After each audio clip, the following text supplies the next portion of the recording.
Sejarah pembentukan NATO. Setelah Perang Dunia II berakhir pada tahun 1945, dunia terbagi menjadi dua blok kekuatan besar, yaitu blok Barat yang dipimpin oleh Amerika Serikat (AS) dan blok Timur yang dipimpin oleh Uni Soviet. Kedua blok ini saling bersaing dalam aspek ideologi, ekonomi, politik, dan militer, yang dikenal sebagai Perang Dingin. Blok Barat menganut ideologi kapitalisme dan demokrasi, sementara Blok Timur menganut ideologi komunis. Tapi sebelum saya membahas topik pembentukan NATO ini lebih lanjut, dengan rendah hati saya mohon kepada saudaraku sekalian, untuk pencet dulu tombol subscribe-nya. Kalau sudah diklik subscribe-nya, maka saya ucapkan berlimpah terima kasih dan mari kita lanjut. Setelah berakhirnya Perang Dunia II, Uni Soviet mulai memperluas pengaruhnya di Eropa Timur. Negara-negara seperti Polandia, Cekoslowakia, Hungaria, dan Rumania jatuh ke dalam pengaruh Soviet melalui tekanan politik dan militer. Negara-negara ini menjadi satelit Uni Soviet, dan Barat khawatir bahwa Soviet ingin memperluas kekuasaannya ke seluruh Eropa. Dalam menghadapi ancaman ekspansi Soviet, negara-negara Barat, terutama Amerika Serikat, Inggris, dan Prancis, menyadari bahwa mereka perlu membentuk aliansi militer yang kuat untuk melindungi diri dari ancaman tersebut. Mereka melihat perlunya pertahanan kolektif yang bisa menahan agresi Soviet.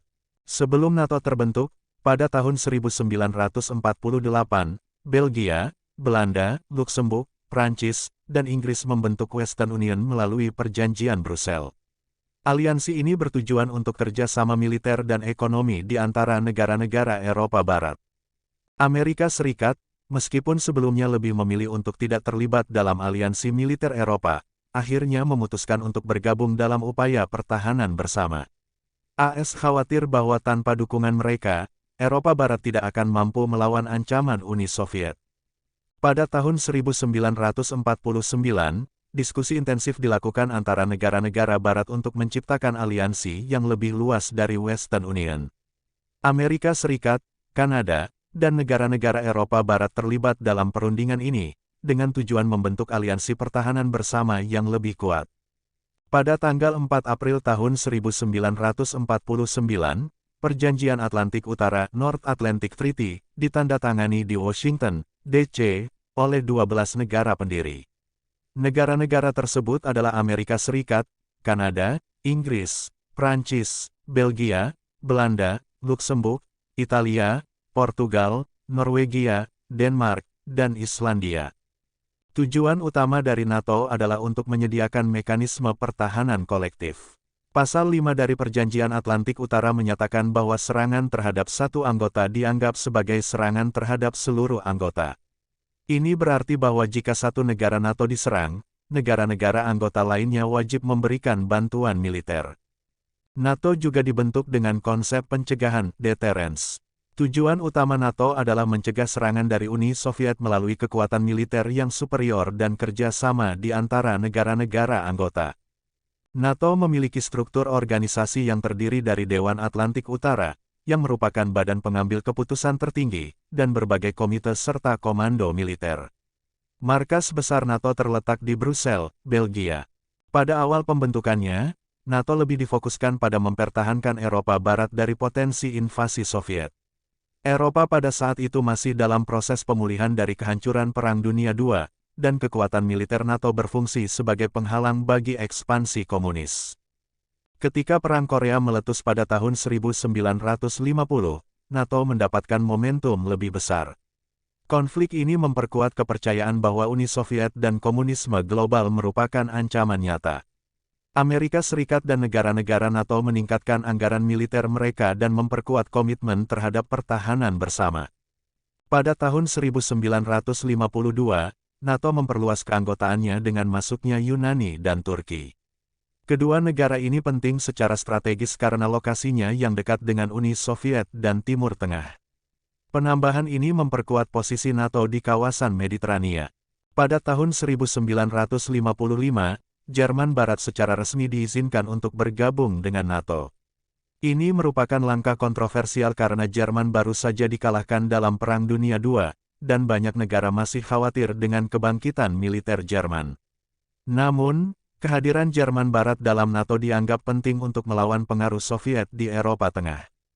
Sebagai tanggapan atas masuknya Jerman Barat ke NATO, Uni Soviet dan negara-negara satelitnya di Eropa Timur membentuk Pakta Warsawa pada tahun 1955. Ini adalah aliansi militer yang dipimpin oleh Soviet untuk menandingi NATO. Sepanjang tahun 1950-an dan 1960-an, NATO berfungsi sebagai pertahanan utama bagi Eropa Barat terhadap potensi invasi Soviet. Kedua blok terus membangun kekuatan militer mereka, dan ketegangan antara NATO dan Pakta Warsawa seringkali mencapai titik kritis. Pada tahun 1962, dunia mendekati perang nuklir selama krisis rudal Kuba.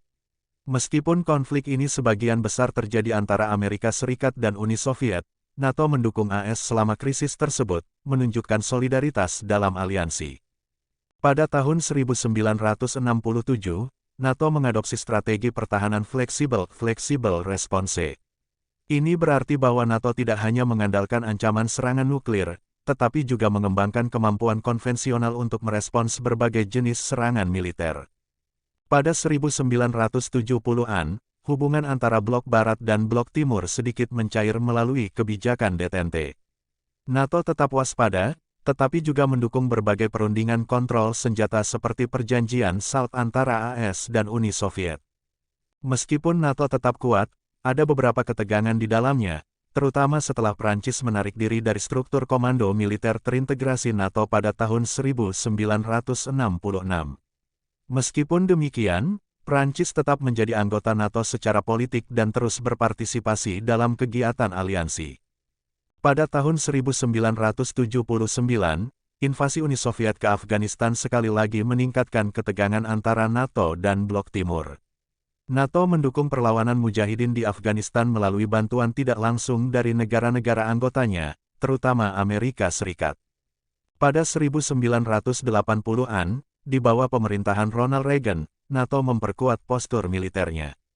Reagan meluncurkan kebijakan menghadapi Uni Soviet dengan sikap yang lebih keras, dan program seperti Strategic Defense Initiative (SDI) menjadi simbol dari era baru Perang Dingin. Pada akhir 1980-an, tanda-tanda berakhirnya Perang Dingin mulai muncul ketika Uni Soviet di bawah kepemimpinan Mikhail Gorbachev memperkenalkan reformasi seperti Glasnost dan Perestroika. NATO tetap waspada, tetapi mulai bersiap untuk era pasca Perang Dingin. Pada tahun 1989, runtuhnya tembok Berlin menandai awal dari akhir Blok Timur. Negara-negara di Eropa Timur mulai melepaskan diri dari pengaruh Soviet dan bergerak menuju demokrasi. Ini membawa perubahan besar bagi NATO. Pada tahun 1991, Pakta Warsawa secara resmi dibubarkan, menandai berakhirnya ancaman militer langsung dari Uni Soviet. Pada tahun yang sama, Uni Soviet runtuh, mengakhiri Perang Dingin. Dengan runtuhnya Uni Soviet dan Pakta Warsawa, NATO menghadapi pertanyaan baru mengenai peran dan misinya. Aliansi tersebut beralih dari pertahanan terhadap ancaman Soviet menjadi organisasi yang fokus pada stabilitas internasional dan kerja sama keamanan. Pada 1990-an, NATO melakukan intervensi militer pertama di luar wilayah anggotanya, di Balkan. NATO meluncurkan operasi militer di Bosnia pada 1995 dan kemudian di Kosovo pada 1999 untuk menghentikan kekerasan etnis. Setelah Perang Dingin, banyak negara di Eropa Timur yang sebelumnya merupakan bagian dari Pakta Warsawa atau Uni Soviet bergabung dengan NATO. Polandia, Hongaria, dan Republik Ceko menjadi anggota pada tahun 1999, diikuti oleh banyak negara lain di tahun-tahun berikutnya. Pada abad ke-21, NATO menghadapi tantangan baru seperti terorisme global, proliferasi senjata nuklir, dan ketidakstabilan di Timur Tengah. NATO memainkan peran dalam perang melawan teror yang dipimpin oleh AS setelah serangan tanggal 11 September tahun 2001. Saat ini, NATO tetap menjadi aliansi militer terbesar di dunia dengan 31 anggota. Meskipun ancaman dari Uni Soviet sudah tidak ada, NATO terus beradaptasi untuk menghadapi tantangan global modern, termasuk ketegangan dengan Rusia dan ancaman keamanan siber.